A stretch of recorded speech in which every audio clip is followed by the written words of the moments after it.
Delhi liquor కుంభకోణం కేసులో arrest అయిన కవిత బెయిల్ పిటిషన్పై ఈరోజు సుప్రీంకోర్టులో విచారణ ప్రారంభమైంది.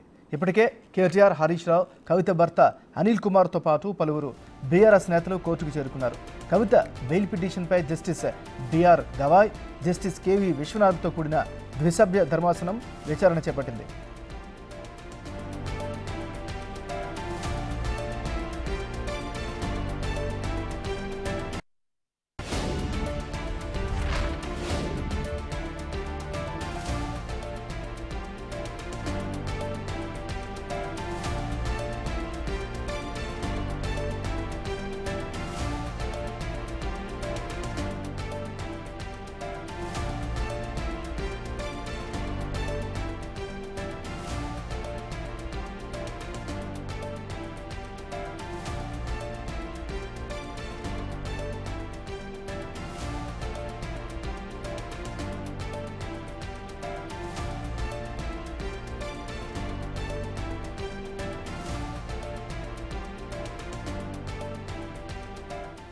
ఢిల్లీ లిక్కర్ కుంభకోణం కేసులో అరెస్ట్ అయిన కవిత బెయిల్ పిటిషన్పై సుప్రీంకోర్టులో విచారణ ప్రారంభమైంది.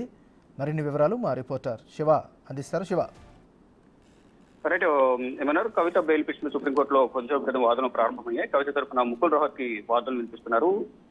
గత విచారణ సందర్భంగా కవిత ఈడీ విచారణకు హాజరయ్యారు, సిబిఐ విచారణకు హాజరయ్యారు. అయితే విచారణకు హాజరైన సందర్భంలో కవిత వాడిన మొబైల్ ఫోన్స్ అన్ని కూడా వారికి దర్యాప్తు సంస్థలకు సబ్మిట్ చేశారు. ఇప్పుడు కవితకు బెయిల్ మంజూరు చేయడం ద్వారా ఎటువంటి ఇబ్బంది లేదు, దేశ విడిచి కవిత పారిపోరంటూ కూడా కవిత తరపు న్యాయవాది ముకుల్ రోహత్కి వాదనలు వినిపిస్తున్నారు. అదే దర్యాప్తు సంస్థలు అడిగిన ఫోన్లను కూడా ఇచ్చారు. ఇప్పుడు కవిత విచారణ ఎదుర్కొంటున్నారు కాబట్టి విచారణకు సహకరిస్తున్నారు. గతంలో ఈడీ విచారణకు సహకరించారు, సిబిఐ విచారణకు సహకరించారు.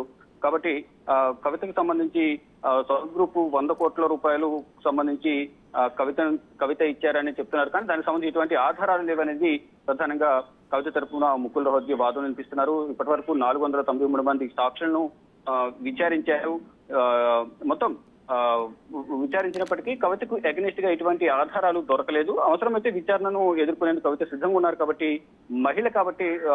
మహిళకు బెయిల్ ఇవ్వడానికి ప్రత్యేక చట్టాలు ఉన్నాయి కాబట్టి అవి వినియోగించి కవితకు బెయిల్ మంజూరు చేయాలని కవిత తరపున ముకుల్ రోహత్కి అయితే వాదనలు వినిపిస్తూ ఉన్నారు. ప్రజెంట్ ముకుల్ రోహత్కి కవిత తరపున వాదనలు వినిపిస్తూ ఉన్నారు. ఇటు సిబిఐ, ఈడీ తరపున వాదనలు వినిపించేందుకు ఎస్వి రాజు కూడా సుప్రీంకోర్టుకు వచ్చారు. సుప్రీంకోర్టులో ఎస్వి రాజు కూడా తమ వాదనలు వినిపించేందుకు సిద్ధంగా ఉన్నారు. కాబట్టి కవితకు సంబంధించి ఎటువంటి ఆధారాలు అనేవి లేవు. అంటే 100 కోట్ల రూపాయలు చేతులు మారాయి, కవితని కీలకంగా వ్యవహరించారని చెప్తున్నారు అన్నారు. కానీ ఇప్పటి వరకు 1 రూపాయి కూడా రికవరీ చేయలేకపోయారు.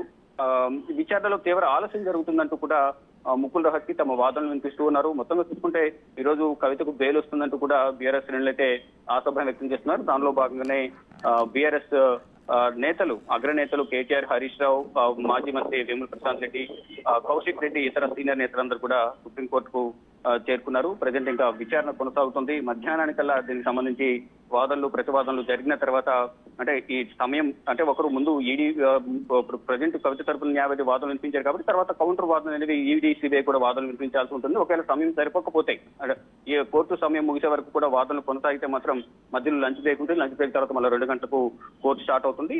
లేదా ఈలోపు వాదనలు వినిపించేందుకు మరింత సమయం కావాలని కోరిన నేపథ్యంలో రేపటి కూడా వాయిదా పడే అవకాశం కనిపిస్తుంది. కానీ ఇప్పుడు అసలు వాదనల ప్రాసెస్ అనేది ఏ విధంగా కొనసాగుతుందని కూడా మొత్తం చూసిన తర్వాత ఇటు ద్విసభ్య ధర్మాసనం justice BR Gavai, justice KV విశ్వనాథ్తో కూడిన ధర్మాసనం ఎటువంటి ఆదేశాలు ఇస్తుందని దానిపై కూడా చూడాల్సి ఉంది. ప్రజెంట్ అయితే ఇంకా వాదనలు కొనసాగుతున్నాయి.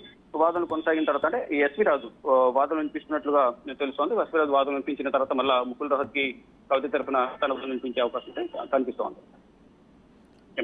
బీఆర్ఎస్ వాదనలు ఏ విధంగా ఉండే అవకాశం ఉంది? వాళ్ళ వెర్షన్ ఏమిటి?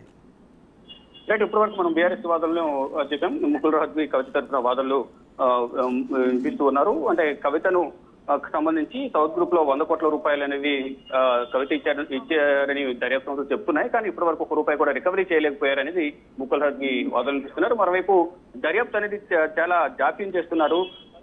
మరోవైపు దర్యాప్తు సంబంధించి గతంలో కవిత ఫోన్లను ధ్వంసం చేశారు, ఆ ఫోన్లలో సాక్ష్యాలు ఉన్నాయనేది గతంలో దర్యాప్తు ఆరోపించాయి. దానిలో భాగంగానే కవిత ఈడీ విచారణకు హాజరైన సందర్భంలో అంటే 2023 మార్చిలో కవిత ఈడీ విచారణకు హాజరయ్యారు. ఆ సందర్భంలోనే తను వాడిన 10 ఫోన్లను ఈడీ ఆఫీస్ లో సబ్మిట్ చేశారు. సబ్మిట్ చేసిన తర్వాత దాంట్లో నుంచి ఆ డేటా అంతా రికవరీ చేశారు. రికవరీ చేసిన తర్వాత కూడా దాంట్లో ఎటువంటి ఆధారాలు లభించలేదు అనేది ప్రధానంగా ఈడీ ఆరోపిస్తోంది. దాంట్లో ఎటువంటి సాక్ష్యాలు లేవు, మొత్తం అంతా డిలీట్ చేశారనేది ప్రధానంగా ఈడీ ఆరోపిస్తుందంటూ ముకుల్ రోహత్గి వాదనలు వినిపిస్తున్నారు. అంటే ఎటువంటి సాక్ష్యాలు లేనప్పుడు, దాంట్లో ఎటువంటి డీటెయిల్స్ లేనప్పుడు ఏ విధంగా ఆధారాలు దొరుకుతాయని కూడా ముకుల్ రోహత్గి వాదనలు వినిపిస్తున్నారు. అంటే మొత్తం కేవలం ఎవరో ఏదో చెప్పారని నోటి మాట ద్వారా మాత్రమే వచ్చిన ఆరోపణల ద్వారా మాత్రమే కవితను అరెస్ట్ చేశారు, విచారిస్తున్నారు, దర్యాప్తు కొనసాగిస్తున్నారు.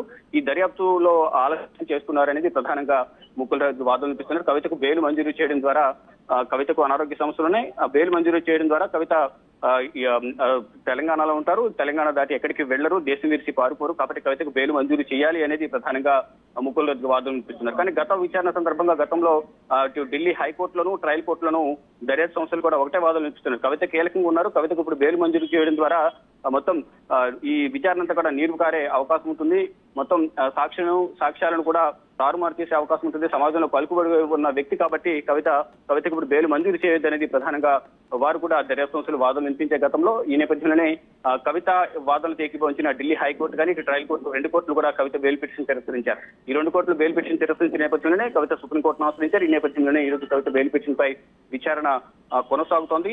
విచారణలో ఎటువంటి వాదనలు ఫైనల్ గా కోర్టు ఎవరి వాదనలు ఏకీభవిస్తుంది, ఎవరి వాదనలు పరిగణనలు తీసుకుని కవితకు ఎటువంటి ఆదేశాలు ఇస్తారు కవిత బెయిల్ విషయంలో దానిపై కూడా అందరూ ఉత్కంఠగా ఎదురు చూస్తున్నారు. కవితకు ఈ రోజు బెయిల్ వస్తుందంటూ కూడా బీఆర్ఎస్ శ్రేణులు అయితే ఆశాభావం వ్యక్తం చేస్తున్నాయి. దానిలో భాగంగానే ఇటు అగ్రనేతలందరూ కూడా సుప్రీంకోర్టు ఆవరణకు చేస్తున్నారు. ఏమన్నారు? Thank you Shiva.